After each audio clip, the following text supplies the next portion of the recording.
खबरों को विस्तार से देखेंगे। राजधानी जयपुर में चांदी की टकसाल स्थित काले हनुमान जी मंदिर में राज्यपाल कलराज मिश्र पहुंचे। यहां उन्होंने पत्नी के साथ पहुंचकर भगवान हनुमान जी के दर्शन किए और आशीर्वाद प्राप्त किया। इस दौरान मंदिर के महंत गोपाल शर्मा ने भी मुलाकात करी और आशीर्वाद लिया।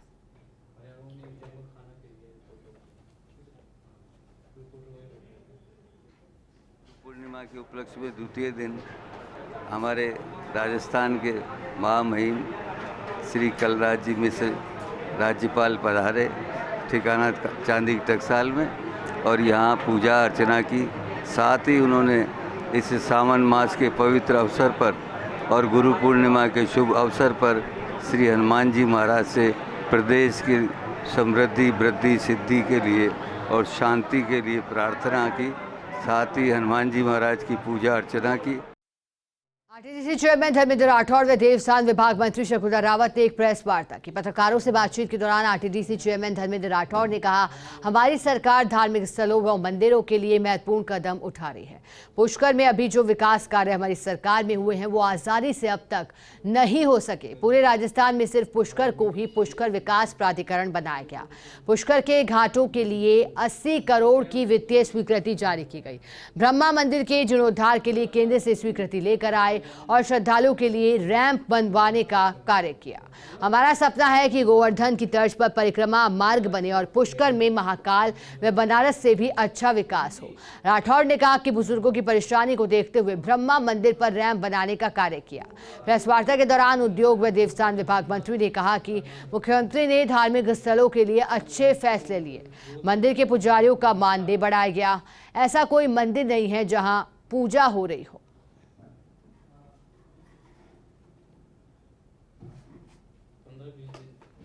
पुष्कर तीर्थों का तीर्थ। पुष्कर में इस बार प्रदेश के लोकप्रिय मुख्यमंत्री आदरणीय अशोक गहलोत जी ने विशेष किया है। ब्रह्मा जी की नगरी है, ब्रह्मा जी का मंदिर है। बरसों से ब्रह्मा मंदिर के जीर्णोद्धार की आवाज़ उठती रही, मांग होती रही। अनफॉर्चुनेट रहा कि किसी ने सुध नहीं ली। इस बार हमने प्रदेश के मुख्यमंत्री जी से निवेदन किया और क्या सुखद संयोग हुआ कि खुद मुख्यमंत्री जी आए। पहली बार पुष्कर में अंतर्राष्ट्रीय जो पशु मेला भरता है उसका उद्घाटन किया। सबसे पहले तो मैं आप सभी को जो अधिक मास है उसकी बहुत बहुत शुभकामनाएं देती हूँ कि सावन है और इस बार 2 सावन है। अधिक मास का एक धार्मिक रूप में एक अलग ही महत्व माना जाता है। जो भी धर्म पुण्य कथा और ये व्रत करते हैं लोग, सावन नहाते हैं, तो इसका अलग से ही एक ग्रंथों में महत्व बताया गया है। और उस मास में अभी जैसा आरटीडीसी चेयरमैन भाई धर्मेंद्र सिंह राठौड़ जी ने बताया कि मेरे को भी कहा कि भाई यहाँ पर शिवपुराण कथा शुरू हो रही है और एक मैं मानती हूँ कि अंतर्राष्ट्रीय वो प्रवक्ता के रूप में माने जाते हैं प्रदीप जी मिश्रा। खबर अब चित्तौड़गढ़ से है, जहां प्रदेश के पीडब्ल्यूडी मंत्री भजनलाल जाटव केंद्रीय मंत्री नितिन गडकरी के कार्यक्रम में भाग लेने पहुंचे। इस दौरान भजनलाल जाटव ने अधिकारियों की बैठक लेकर सरकार के कामों का रिव्यू भी लिया। वहीं मंत्री भजनलाल जाटव ने मेडिकल कॉलेज में निर्माणाधीन अस्पताल का भी जायजा लिया। इस दौरान फर्स्ट इंडिया से खास बातचीत में मंत्री भजनलाल जाटव ने कहा कि मुख्यमंत्री अशोक गहलोत की मंशा है प्रदेश में चल रही सभी विकास कार्य न सिर्फ समय पर पूरे हों बल्कि गुणवत्ता युक्त हों। साथ ही मुख्यमंत्री अशोक गहलोत प्रदेश की जनता के लिए चिकित्सा और स्वास्थ्य सेवाओं को लेकर गंभीर हैं। पीडब्ल्यूडी मंत्री भजनलाल जाटव से बात की हमारे सहयोगी पीके अग्रवाल ने। पीडब्ल्यूडी मंत्री भजनलाल जाटव आज मेवाड़ के दौरे पर निश्चित तौर पर प्रतापगढ़ में भी कार्यक्रम में शिरकत की और चित्तौड़गढ़ में मेडिकल कॉलेज में निर्माणाधीन हॉस्पिटल का भी जायजा लिया है। जानने की कोशिश करेंगे जिस प्रकार से हॉस्पिटल निर्माणाधीन हॉस्पिटल जायजा लिया है, कैसे देख के पूरी बिल्डिंग में जो अनियमितता है उनको लेकर के क्या कहेंगे? बिल्कुल, जो माननीय मुख्यमंत्री जी का विजन है कि समय पर काम हो, क्वालिटी ठीक हो और जैसी मंशा है कि भाई पूरे ज़िले के अंदर सब जो हमारे राजस्थान के प्रत्येक ज़िले हैं उसमें मेडिकल कॉलेज होना चाहिए और हॉस्पिटल होनी चाहिए जिसमें सारी यूनिट्स की फैसिलिटीज़ अवेलेबल हो, राजस्थान की जनता को फ़ायदा मिला। जिस तरीक़ा से मुख्यमंत्री चिरंजीवी योजना के तहत 25 लाख रुपए का इलाज मुफ्त कर रखा है, तो वो मुख्यमंत्री जी चाहते हैं कि स्वास्थ्य के क्षेत्र के अंदर राजस्थान एक मॉडल बनाया है, तो मॉडल बन के रहे। निश्चित तौर पर यहाँ पर क्लासेज चालू हो गई हैं और बहुत ही अच्छा यहाँ पर मेडिकल कॉलेज बना है। हॉस्पिटल का मैंने आज निरीक्षण किया है। कुछ कमियां हैं, उन कमियों को मैंने अधिकारियों को दिशा निर्देश दिए हैं, तो उनको निश्चित तौर पर वो ठीक करेंगे और समय समय पर हमारे अधिकारी चेक करते रहते हैं और जो भी कमी होगी उसको दूर करेंगे। और हमारा विजन है समय पे काम हो, क्वालिटी अच्छी बने। केंद्रीय मंत्री नितिन गडकरी आज निश्चित तौर पर प्रतापगढ़ के दौरे पे थे। मुख्यमंत्री अशोक गहलोत ने भी उनके विजन की तारीफ़ की, लेकिन जिस तरह से उन्होंने सभा में कहा कि हम पैसा बहुत भेज रहे हैं, लेकिन इम्प्लीमेंट नहीं हो रहा। राजस्थान सरकार इम्प्लीमेंट उस तरफ से नहीं कर रही जितना करना चाहिए। देखो ऐसा है, जो भी प्रोजेक्ट वो हमें देते हैं और हम समय पे पूर्ण करके देते हैं। राजस्थान ही ऐसा प्रदेश है जो पूरे भारत के अंदर जो नंबर 1 पर जो हमें टारगेट दिया गया था PMJSY के अंदर, वो समय पे हमने समय से पहले पूर्ण किया है, समय से पहले पूर्ण किया है। और जो सेंटर की टीम आती है वो भी हमारी क्वालिटी को चेक करके जाती है। तो PMJSY की सड़कें हमारी अच्छी बनी है। CRF का पैसा अभी हमें कल आज मंत्री जी ने कहा है कि हमने वो इशू को वो अपना स्वीकृत कर दिया है और वो कह रहे हैं कि आपको हम लोग मेल भेज देंगे। ऐसा बिल्कुल नहीं है कि हम लोग उनका समय पे काम नहीं करते, परंतु कुछ हमारी डिमांड्स थी। मुख्यमंत्री जी ने भी डिमांड करी है, हमने भी डिमांड करी है कि जो पिछले बजट के अंदर उन्होंने सैद्धांतिक रूप से जो सहमति दी थी, तकरीबन 50 रोड्स हैं, हम चाहते हैं कि उनका गजट नोटिफिकेशन हो जाए तो राजस्थान की जनता का भला हो जाए। अंत में सिर्फ इतना जानना चाहेंगे, आज मन से बहुत सारी घोषणाएं भी हुई, सभा में भी हुई, उस दौरान वो वर्चुअल शिलान्यास लोकार्पण कर रहे थे, उस वक्त भी घोषणाएं हुई। इन घोषणाओं को कैसे देखते हैं? बिल्कुल, हम यहाँ पर आए हैं मेवाड़ की धरती पर, तो राजस्थान की जनता ने भी स्वागत किया है, हम लोगों ने भी स्वागत किया है, मुख्यमंत्री जी ने भी स्वागत किया है। पर हम सब जानते हैं चुनावी समय है। चुनाव के समय पिछली बार भी घोषणाएं हुई थी, जो मैं कह रहा हूँ 50 सड़कों की शेडिंग सहमति प्रदान हुई थी। अजमेर की मीटिंग हुई थी, उसमें प्रधानमंत्री जी ने उसमें घोषणा करी थी। उसके बाद अलवर की जयपुर की मीटिंग हुई थी प्रधानमंत्री जी की, उसमें भी सैद्धांतिक घोषणाएं हुई थी, पर आज तक उनकी स्वीकृति और गजट नोटिफिकेशन नहीं मिला है। हमें आशा करते हैं कि जो घोषणा हुई है वो हमें इम्प्लीमेंट करने के लिए शीघ्र राशि स्वीकृत करेंगे, तो हम समय पर पूर्ण करेंगे। तो ये थे PWD मंत्री भजन लाल जाट। अब निश्चित तौर पर साफ शब्दों में कहना है कि जिस तरह के काम चल रहे हैं राजस्थान सरकार के काबिल तारीफ़ है, और जिस तरह से केंद्र सरकार ने भी जो काम दिए हैं PWD के क्षेत्र में सड़कों का निर्माण, स्वाभाविक रूप से देखा जाए तो प्रदेश में अच्छी गति प्राप्त की हुई है। कैमरा पर्सन चंद्रचैन के साथ PK Agarwal, first Indian news, Chittorgarh. Jaipur में राज्य पार्क स्थित महावीर इंटरनेशनल एसोसिएशन जयपुर की ओर से 48वां स्थापना दिवस मनाया गया। इस दौरान वरिष्ठ सदस्यों का सम्मान समारोह भी आयोजित हुआ, निर्देशिका का विमोचन भी किया गया। इस दौरान पूर्व मंत्री बृजकिशोर शर्मा, हेरिटेज नगर निगम मेयर मुनेश गुर्जर सहित महावीर इंटरनेशनल एसोसिएशन के प्रेसिडेंट सुभाष गोलचा, सेक्रेटरी अनिल वैद्य सहित जयपुर के कई गणमान्य लोग भी मौजूद रहे।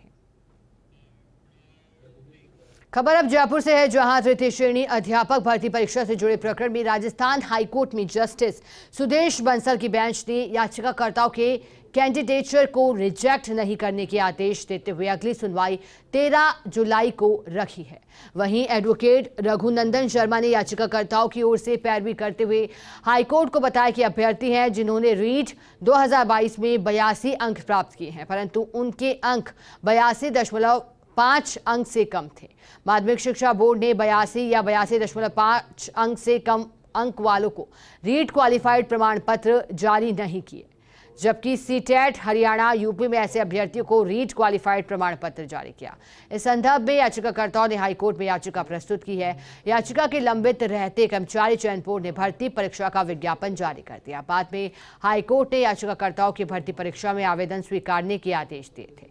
वे डॉक्यूमेंट वेरिफिकेशन के परिणाम में चयनित हुए, परंतु दस्तावेज सत्यापन के समय रीट क्वालिफाइड सर्टिफिकेट नहीं होने के कारण कैंडिडेट रिजेक्ट खारिज किए जाने की संभावना होने पर अभ्यर्थी कमलेश कुमार मीणा ने याचिका दायर की, जिस पर सुनवाई करते हुए हाईकोर्ट ने अभ्यर्थियों को अंतरिम राहत देते हुए बोर्ड को निर्देश दिए कि रीट क्वालिफाइड सर्टिफिकेट के आधार पर ही अभ्यर्थियों का कैंडिडेचर को रिजेक्ट नहीं करें। खबर अब जोधपुर के क्षेत्रवाद से है, जहां संचालित वीर दुर्गादास आवासीय सैनिक स्कूल के संबंध में अनेक अनियमितताएं सामने आई हैं। राजस्थान राज्य बाल अधिकार संरक्षण आयोग के अध्यक्ष संगीता बेनीवाल ने बताया कि अभिभावक पंचाराम गड़ियार द्वारा एक वीडियो भेजकर दूरभाष पर शिकायत की गई और वीर दुर्गादास आवासीय सैनिक स्कूल द्वारा पंपलेट इत्यादि से प्रचार प्रसार किया जा रहा है। बच्चों को सैनिक स्कूल में अंग्रेजी माध्यम की पढ़ाई करवाई जाएगी। इस संबंध में विद्यालय के कोऑर्डिनेटर भंवर सिंह से मिलकर बच्चों का प्रवेश भी करवा दिया गया। हाल ही में बच्चों द्वारा वीडियो कॉल करके अभिभावक को जानकारी दी गई कि विद्यालय में कोई पढ़ाई नहीं करवाई जा रही है, तथा हॉस्टल में रहने वाले बच्चों को खाना, पेयजल आदि की भी सुविधा नहीं दी जा रही है।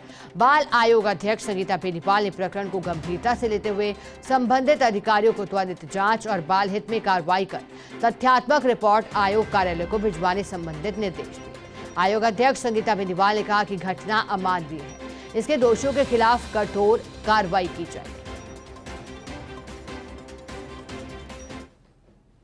जोधपुर जिले के बालेसर क्षेत्र में सेतरवा ग्राम की विद्यालय वीर दुर्गादास आवासीय सैनिक स्कूल के का कुछ अभिभावकों द्वारा मुझे टेलीफोन के माध्यम से वीडियो भेजकर शिकायत प्राप्त हुई, जिसके अंतर्गत बच्चों के अभिभावकों को ये प्रलोभन कुछ समय पूर्व पैम्पलेट्स बांटने के माध्यम से दिया गया था कि बच्चों को अंग्रेजी माध्यम से यहाँ पढ़ाया जाएगा।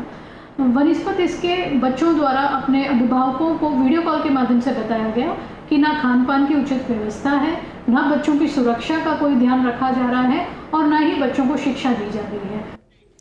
भरतपुर के जिला पुलिस अधीक्षक का पदभार संभालने के बाद मृदुल कच्छावा पहली बार बयाना पहुंचे हैं। कोतवाली थाने के स्टाफ ने पुलिस कप्तान को गार्ड ऑफ ऑनर पेश कर उनका स्वागत किया।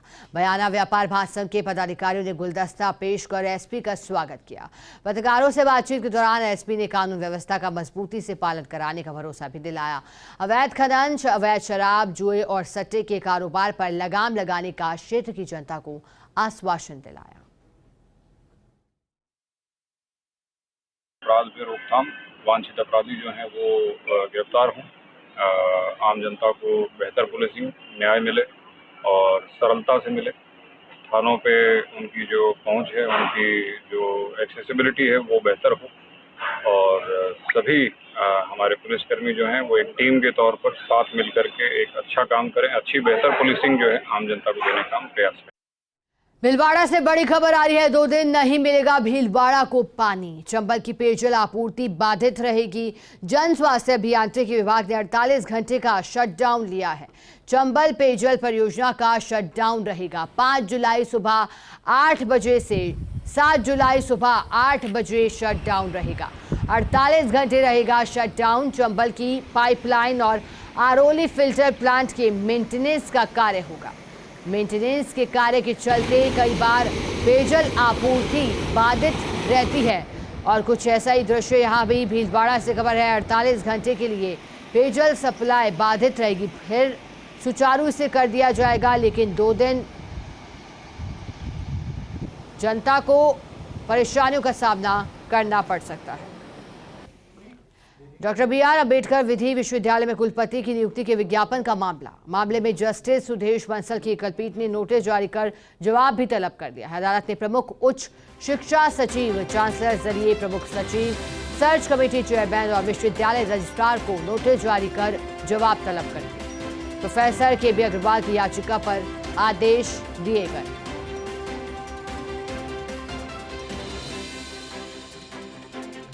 पीटीआई भर्ती 2022 चयनित महिला का चयन निरस्त करने पर हाईकोर्ट ने जवाब मांगा है। जस्टिस सुदेश बंसल की एकलपीठ ने आदेश भी जारी कर दिए हैं।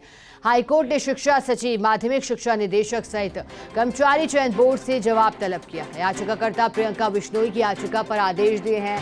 अधिवक्ता राम प्रताप सैनी ने हाईकोर्ट को बताया कि भर्ती में याचिकाकर्ता भी शामिल हुई और लिखित परीक्षा में सफल होने के बाद इसके दस्तावेजों का सत्यापन भी कर लिया गया। चयन बोर्ड की ओर से 31 मई को भर्ती का अंतिम परिणाम जारी किया गया, जिसके बाद उसका चयन हो गया। बाद में बोर्ड ने उसकी नियुक्ति को रद्द कर दिया। याचिकाकर्ता की जानकारी में आया कि उसकी पेपर लीक के मास्टरमाइंड भूपेंद्र से दोस्ती के कारण नियुक्ति रद्द की गई। पीटीआई भर्ती के पेपर नहीं हुए हैं लीक। नियुक्ति रद्द करने से पहले उसका पक्ष भी नहीं सुना गया। ब्रेक के बाद स्वागत है आप सभी का। चलिए कुछ और अहम खबरों को अब देखेंगे। खबर नागौर से है, जहां NIA की टीम ने एक युवक की तलाश में छापेमारी की। जानकारी के मुताबिक NIA की टीम नागौर के नजदीकी गांव बासनी गांव में नागौर जिला पुलिस की टीम के साथ पहुंची और बासनी गांव के एक मकान के साथ नागौर शहर के 2 अन्य ठिकानों पर भी तलाशी की। सूत्रों के मुताबिक NIA बासनी गांव के निवासी मोहसिन की तलाश में बासनी आई थी, लेकिन मोहसिन के बासनी स्थित घर पर नहीं मिलने के बाद NIA के अधिकारियों ने 2 घंटे तक घर की तलाशी लेने के साथ घर में कई दस्तावेज भी खंगाल दिए। इसके बाद एनआईए की टीम ने हाउसिंग बोर्ड और नागौर शहर के भीतरी इलाके बाजरवाड़ा में भी पहुंची। कार्रवाई के दौरान एनआईए ने किसी को हिरासत में नहीं लिया। सूत्रों की माने तो मोहसिन के बारे में आतंकी से जुड़ी गतिविधि में लिप्त होने की सूचना मिली थी, लेकिन वो टीम के हाथ नहीं लग पाया।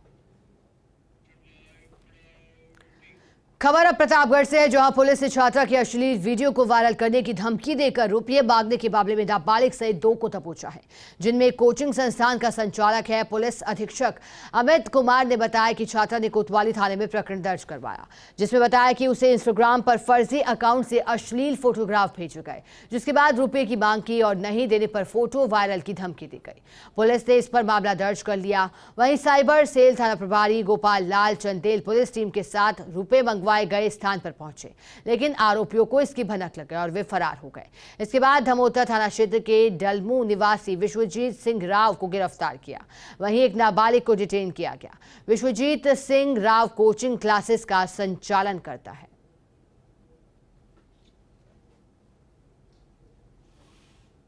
प्रतापगढ़ जिले के अंतर्गत एक इस तरह का मामला सामने आया है कि किसी छात्रा से उसकी फोटो को एडिट करके और अश्लील बनाकर किसी व्यक्ति ने एक फर्जी इंस्टाग्राम आईडी से उसको मैसेज किया और उसके बाद में अवैध वसूली का प्रयास किया।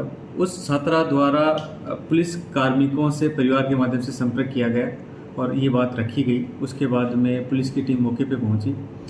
जो व्यक्ति पैसे लेने के लिए आया था उसने मास्क पहन रखा था। पैसे लेके छात्रा ने उस पर हाथ का झपट्टा मारा तो मास्क उतर गया। उसके बाद वो भाग खड़ा हुआ। पुलिस की एक टीम उसको पकड़ने के लिए रवाना हुई। इसी दौरान छात्रा ने आके फिर मुकदमा दर्ज कराया। खबर अब अलवर के बांसुर से है, जहां गांव हरसौरा में पिकअप की टक्कर से बाइक सवार दादा पोते की मौत हो गई। पुलिस ने बताया कि काजीवाला ढाणी निवासी जयसिंह सैनी पोते लविश के साथ गांव से घर जा रहा था। इसी दौरान पिकअप ने उन्हें रौंद दिया। हादसे में जयसिंह की मौके पर ही तो लविश अस्पताल ले जाते समय रास्ते में मौत हो गई। पुलिस ने दोनों के शव परिजनों के सुपुर्द कर दिए हैं। हनुमानगढ़ जंक्शन में जिला परिवहन अधिकारी कार्यालय के पास स्थित न्यू हाउसिंग बोर्ड कॉलोनी में युवक की गला काटकर हत्या कर दी गई। इस मामले में पुलिस ने 2 लोगों को गिरफ्तार किया। पहले पुलिस ने मामले में तत्परता से कार्रवाई करते हुए महिला सहित 2 जनों को राउंड अप भी कर लिया था। पूछताछ के बाद देर शाम उनको गिरफ्तार कर लिया गया। इस संबंध में मृतक के पिता ने 2 जनों के खिलाफ हत्या का मामला दर्ज कराया। पुलिस ने जिला अस्पताल में पोस्टमार्टम करवाकर शव परिजनों के सुपुर्द कर दिया। आगे बढ़ते हैं। उदयपुर की धानमंडी थाना पुलिस और डीएसटी टीम ने बड़ी कार्रवाई करते हुए एक मकान से करीब 125 किलो चंदन की लकड़ी जब्त की है।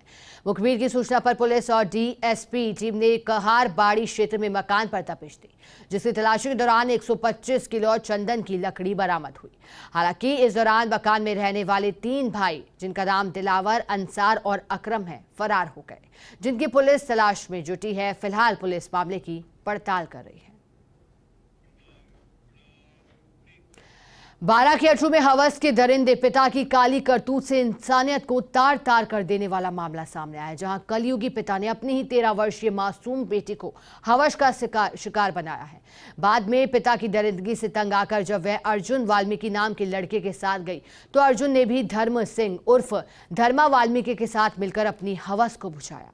इधर दरिंदे बाप ने बेटी के गुम होने की नाटकीय रिपोर्ट अतरू थाने में दर्ज करवाई, जिस पर थानाधिकारी राम गिलास गुर्जर ने गुमशुदगी पर छानबीन की तो उक्त बेटी ने समाज के कलयुगी पिता और 2 वहशी दरिंदों की हकीकत पुलिस के सामने बयां कर दी, जिस पर पुलिस ने टीम बनाकर वृत्ताधिकारी अजीत मेघवंशी के निर्देश पर तीनों दरिंदों को गिरफ्तार कर लिया।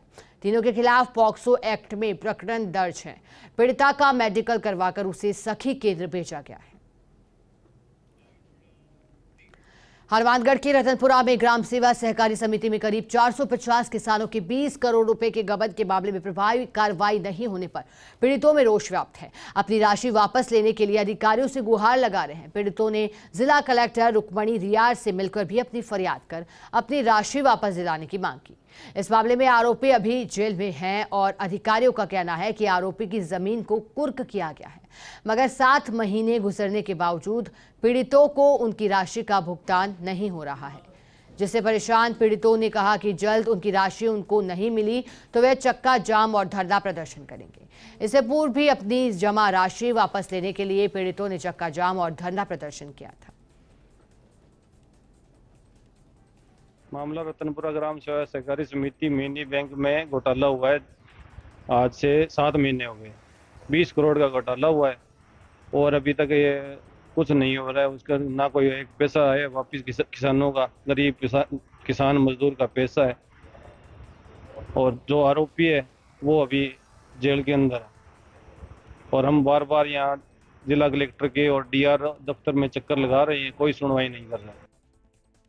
प्रतापनगर थाने में एक व्यापारी ने 2 लोगों के खिलाफ 3 करोड़ रुपए की रंगदारी मांगने का आरोप लगाया। प्रतापनगर थाना पुलिस ने इस संबंध में 2 जनों के खिलाफ नामजद मुकदमा दर्ज किया है। प्रतापनगर थानाधिकारी कैलाश दान ने बताया कि उद्यमी विनोद सिंघवी ने थाने में आकर रिपोर्ट दी कि पुखराज बिश्नोई और सैयद नजरुल इस्लाम ने उसे फोन कर 3 करोड़ रुपए की रंगदारी मांगी है। वहीं राशि नहीं देने पर जान से मारने की भी धमकी दी गई। फिलहाल पुलिस ने उद्यमी विनोद सिंघवी की रिपोर्ट पर 2 लोगों के खिलाफ मामला दर्ज कर जांच शुरू कर दी है। कल रात को विनोद सिंघवी नाम के व्यक्ति ने एक थाना में रिपोर्ट दी थी कि उसके मोबाइल पर पुखराज बिश्नोई और नजरुल हसन नाम के व्यक्तियों ने फ़ोन करके धमकी दे रहे हैं कि 3 करोड़ रुपए दो, अन्यथा उसे मार दिया जाएगा, परिवार को भी नुकसान पहुंचाएगा। इस पर मुकदमा दर्ज करके अनुसंधान कर रहे हैं। जैसलमेर में लंबे समय से बिजली की समस्या को लेकर शहर में भारी रोष को देखते हुए बीजेपी ने बिजली घर का घेराव कर दिया। इस दौरान बीजेपी महिला मोर्चा ने जोधपुर विद्युत वितरण निगम लिमिटेड की जैसलमेर एसई जीवना राम गर्ग की टेबल पर चूड़ियां फेंक कर अपना विरोध दर्ज करवाया। बीजेपी पदाधिकारियों ने एसई ऑफिस में धरना लगाकर प्रदर्शन भी किया। पिछले 1 महीने नहीं, जब से पानी और हल्की फुल्की भी आंधी चली है, उसके बाद में पिछले 2-3 महीने से इस शहर में बिजली की दुर्गति कर दी। हर समय शहर के अंदर बिजली आंख बिचौली खेल रही है। और ये मैं कहना चाहूंगा कि इस बिजली घर ने मेंटेनेंस के नाम पे जो ठेके कर रखे हैं, वो ठेकेदार टांग पे टांग चढ़ाकर बैठे रहते हैं। और कई शहरवासियों को उन्होंने अभद्र तरीके से फोन पे बातें की है, फोन पे अभद्र तरीके से बोले हैं। उसके साथ में यहाँ पे एससी के पद खाली है। बिजली की समस्या ये आ रही है कि पिछले 3 महीने से तो 8-8, 9-9 घंटे शहर में बिजली नहीं रहती है। एससी साहब का कहना है कि 3 घंटे से खंभे और पोल टूटे। मैं पूछना चाहती हूँ, पिछले 4 सालों से ये समस्या आ रही है। 1 घंटे नहीं, 9-9 घंटे बिजली की समस्या है। अगर पोल टूटते हैं, तारें टूटती है, तो प्रशासन में ये जो हमने यहाँ पर अधिकारी लगा रखे, क्या वो चूड़ियां पहनने के लिए लगा रखी है? इसीलिए आज ये मातृ शक्ति ने बताने के लिए आई है कि अगर इस प्रशासन में और इन अधिकारियों में यह नहीं है तो भाई यह पद को छोड़ा जाए, ताकि और दूसरे अधिकारियों को लगाकर, योग्य अधिकारियों को लगा जाए। और इसलिए हम सब यहाँ इकट्ठे होकर इस बिजली घर का घेराव किया है। 2-3 महीने से मौसम के कारण से जो व्यवधान उत्पन्न हुए और उनके कारण से रिपेयरिंग फॉल्ट लेवल बढ़ गया था, उसके बारे में मैंने आश्वस्त कर दिया है कि मैं आगामी 10 से 15 दिन में ये व्यवस्थाएं एकदम दुरुस्त कर दूंगा। एफआरटी की मैनेजमेंट की बात है तो इसमें जहां एफआरटी की कमजोरी हमें प्रतीत हो रही है, उसकी मॉनिटरिंग के लिए एफआरटी की टीम के साथ में हमने डिस्कॉम लेवल के एक कर्मचारी को मॉनिटरिंग के लिए साथ में रखने का आदेश मैं कर रहा हूं। और इसी के साथ बुलेटिन फाइनल रिपोर्ट में बने रहे हमारे साथ, देखते रहें फर्स्ट।